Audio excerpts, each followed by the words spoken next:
আজ নিরামিষ লাউয়ের এমন একটা রেসিপি শেয়ার করব যেটা গন্ধে একদম বাড়ির চারদিক মম করবে আর স্বাদে প্রাণ জুড়িয়ে যাবে। বারবার রিকোয়েস্ট করব একবারের জন্য হলেও এই রেসিপিটি ট্রাই করবেন, তারপরে এসে খেয়ে কমেন্ট করে জানিয়ে যাবেন যে কতটা টেস্টি হয়েছিল। নমস্কার বন্ধুরা, শ্বশুর বৌমা রান্নাঘর অ্যান্ড ব্লগ চ্যানেলে সকলকে স্বাগত। তাহলে রেসিপিটি কি করে তৈরি করব সেটাই দেখে নেওয়া যাক। প্রথমেই এইখানে আমি একটা লম্বা ধরনের লাউ নিয়েছি। লাউটাকে এবার মাঝখান থেকে কেটে তারপর ছোট ছোট টুকরো করে নেব। মাঝখান থেকে অর্ধেক করে নিয়েছি, এবার লম্বাভাবে আবারও অর্ধেক করে নেব।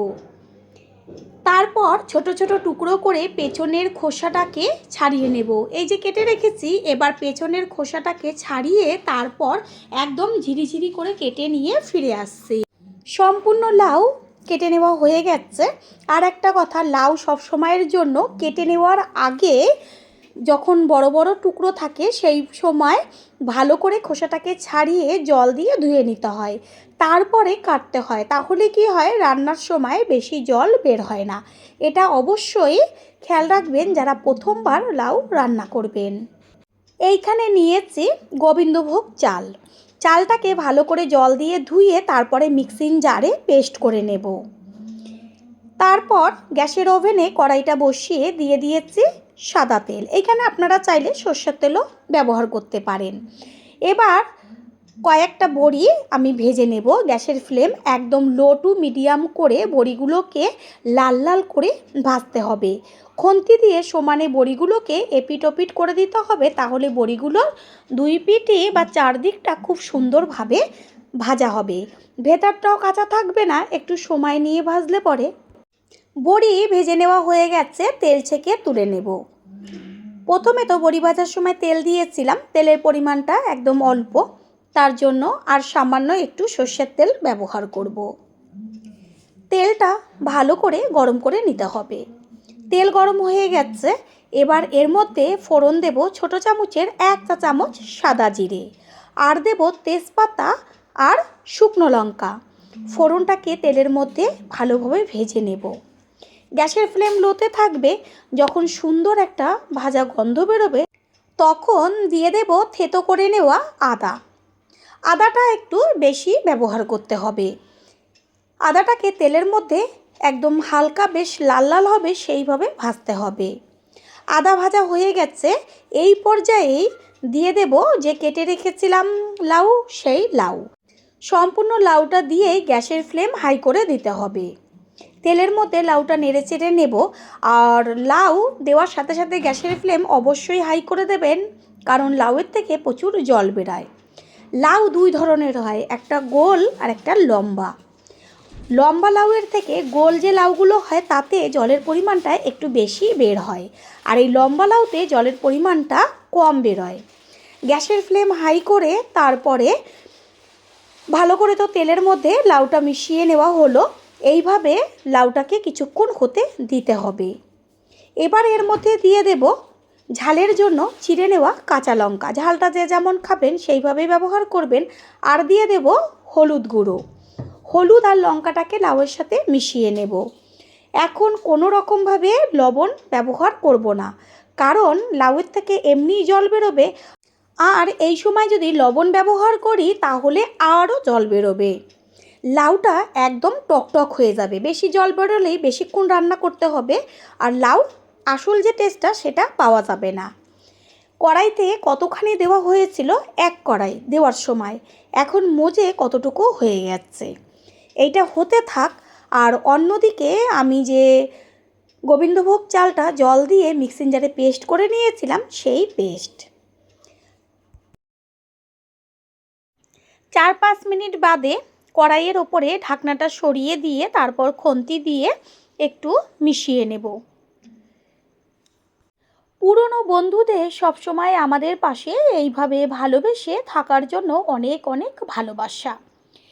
ঠিক এইভাবেই একটু বাদে বাদে ঢাকনাটা সরিয়ে দিয়ে তারপরে খুন্তি দিয়ে নেড়েচেড়ে দিতে হবে।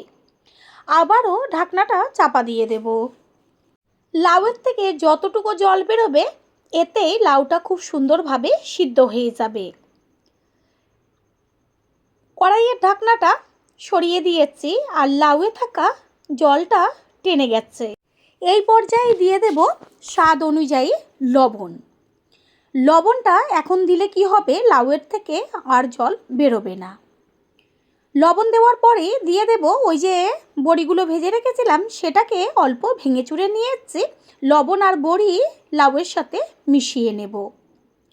গ্যাসের ফ্লেম হাইতে থাকবে। লাউ হতে একদমই বেশি সময় লাগে না। আর লাউতে সব থেকে একটা জিনিস হচ্ছে একদম অল্প তেলে আর কোনো রকম মশলা ছাড়াই খুব সুন্দর টেস্টি একটা রেসিপি তৈরি হয়ে যায়। এইখানে যে চালের পেস্টটাকে আমি রেখেছিলাম, এটা চামচ দিয়ে গুলে নিয়ে সমস্ত পেস্টটা লাউয়ের মধ্যে ঢেলে দেব। একবারের জন্য হলেও ঠিক এইভাবে রান্নাটা করবেন, যেমন গন্ধ তেমন স্বাদ। আর চালের পেস্টটা দেওয়ার পরে কি হবে, বারে বারে খুন্তি দিয়ে একটু নেড়ে দিতে হবে, না হলে নিচটা ধরে যাবে। প্রথমবার যারা আমাদের চ্যানেল ভিজিট করছেন তাদের আন্তরিক শুভেচ্ছা ও অনেক ভালোবাসা। আমাদের রেসিপিগুলো যদি ভালো লেগে থাকে সাবস্ক্রাইব করে দেওয়ার অনুরোধ রইল ও পাশে থাকা বেল আইকনে ক্লিক করলে পরবর্তী ভিডিওগুলো সবার আগে আপনাদের কাছে পৌঁছে যাবে। চালের পেস্টটা দেওয়ার পরে কিছুক্ষণের জন্য ঢাকনাটা চাপা দিয়ে রেখেছিলাম। এবার কিছুক্ষণ বাদে ঢাকনাটা সরিয়ে দিয়ে খুন্তি দিয়ে ভালো করে ওপর নিচ করে মিশিয়ে নিতে হবে। দেখাই গেল যে আমি কোনো রকম মশলা এতে ব্যবহার করিনি, শুধুমাত্র এই যে চালের পেস্টটা দিয়েছি এর যা স্বাদ, সেটা একবার খেলে স্বাদ ভুলতে পারবেন না। কত সুন্দর, বেশ আঠালো আঠালো হয়ে গেছে, লাউও খুব সুন্দরভাবে হয়ে গেছে। সমস্ত কিছুর ব্যালেন্সটা ঠিক রাখার জন্য দিয়ে দিচ্ছি চিনি। আর চিনির পরিমাণটা একটু বেশিই দেব, এখানে 1 চা চামচ চিনি ব্যবহার করেছি। আর দিয়ে দিচ্ছি ঘি। অবশ্যই ঘিটা কিন্তু দেবেন। ভাবতে পারছেন যেমন গোবিন্দভোগ চালের গন্ধ, তার সাথে ঘিয়ের গন্ধ একদম যেন জমে ক্ষীর হয়ে যাবে। ভালো করে চিনি আর ঘিটাকে মিশিয়ে নিয়ে আর 1.5 থেকে 2 মিনিট মতন রান্না করে নিলেই রেসিপি তৈরি। তারপরে গ্যাসটা অফ করে দেব। আর গ্যাস অফ করে দেওয়ার পরে সবশেষে ওপরে ছড়িয়ে দেব কুচিয়ে নেওয়া ধনেপাতা। গ্যাস তো অফ করে দিয়েছি, আর ধনেপাতাটা দিয়ে যেন গন্ধটা বেরিয়ে না যায় সেই কারণে কিছুক্ষণের জন্য ঢাকনাটা চাপা দিয়ে দেব। কিছুক্ষণ রেস্টে রাখার পরে ঢাকনাটা সরিয়ে দিয়ে সম্পূর্ণ লুকটা দেখিয়ে দিচ্ছি। যেমন কালার তেমন সেন্ট তেমন টেস্ট, তিনটেই যেন একদম সমান তালে।